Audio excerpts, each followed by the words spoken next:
Hi అండి. Easy మెథడ్లో France కర్రీని ఎలా ప్రిపేర్ చేసుకోవాలో ఈ వీడియోలో చూద్దాం. వీటి కోసం ముందుగా కొన్ని రొయ్యల్ని తీసుకొని ఇందులో పసుపు సాల్ట్ వేసుకొని ఒకసారి వాష్ చేసుకొని పక్కన ఉంచుకోవాలి.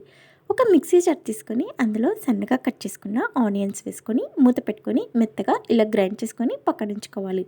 గ్యాస్ ఆన్ చేసుకొని ఒక ప్యాన్ పెట్టుకొని అందులో ఆయిల్ వేసుకున్నాక 2 యాలకులు, 2 లవంగాలు, ఒక దాల్చిన చెక్క, 1 టేబుల్ స్పూన్ జీలకర్ర, మనం ముందుగా ఫ్రై చేసుకున్న ఆనియన్ పేస్ట్ని వేసుకొని ఫ్రై చేసుకోవాలి. ఆనియన్స్లో ఉన్న పచ్చి వాసన అంతా పోయే వరకు ఫ్రై చేసుకోవాలి.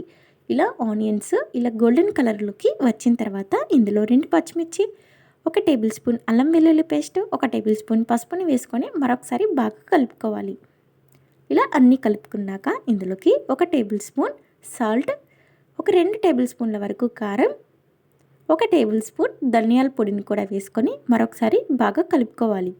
ఇలా కలుపుకున్నాక ఇందులోకి రొయ్యల్ని కూడా వేసుకొని మొత్తాన్ని ఒకసారి కలుపుకోవాలి. ఇలా అన్నీ కలుపుకున్నాక ఈ రొయ్యల్ని 1-3 నిమిషాల వరకు ఆయిల్లో ఫ్రై చేసుకోవాలి. ఇలా 3 నిమిషాలు ఆయిల్లో ఫ్రై అయిన తర్వాత ఇందులోకి ఒక పావు కప్పు వరకు చింతపండు గుజ్జుని వేసుకోవాలి. ఇలా చింతపండు గుజ్జు వేసుకున్నాక ఇందులో కొన్ని వాటర్ని కూడా వేసుకొని ఒకసారి గరిటెతో బాగా కలుపుకోవాలి. ఇలా అంతా కలుపుకున్న తర్వాత ఇక మూత పెట్టుకొని ఒక 4-5 నిమిషాలు దీన్ని ఉడికించుకోవాలి. 4-5 నిమిషాల తర్వాత ఆయిల్ అనేది బాగా పైకి తేలినట్లుంటే బాగా ఉడికినట్టు. ఇక ఇందులో కొద్దిగా కసూరి మేతిని కూడా వేసుకొని ఒకసారి బాగా కలుపుకొని స్టవ్ ఆఫ్ చేసేయాలి. కసూరి మేతికి బదులుగా మీరు కావాలంటే కొత్తిమీర కూడా వేసుకోవచ్చు.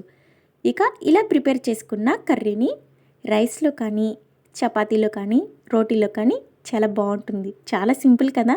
మీరు కూడా ఈ స్టైల్లో ఒకసారి ఫ్రాన్స్ కర్రీని ట్రై చేసి టేస్ట్ చేసి మీకు ఎలా వచ్చిందో మర్చిపోకుండా కింద కామెంట్ సెక్షన్లో కామెంట్ చేయండి. అలాగే ఈ వీడియో మీకు నచ్చినట్లయితే ఒక చిన్న లైక్ చేసి మీ ఫ్రెండ్స్ అండ్ ఫ్యామిలీకి షేర్ చేయండి. అలాగే మరిన్ని రెసిపీస్ కోసం మన ఛానల్ని సబ్స్క్రైబ్ చేసుకోండి. Thank you for watching.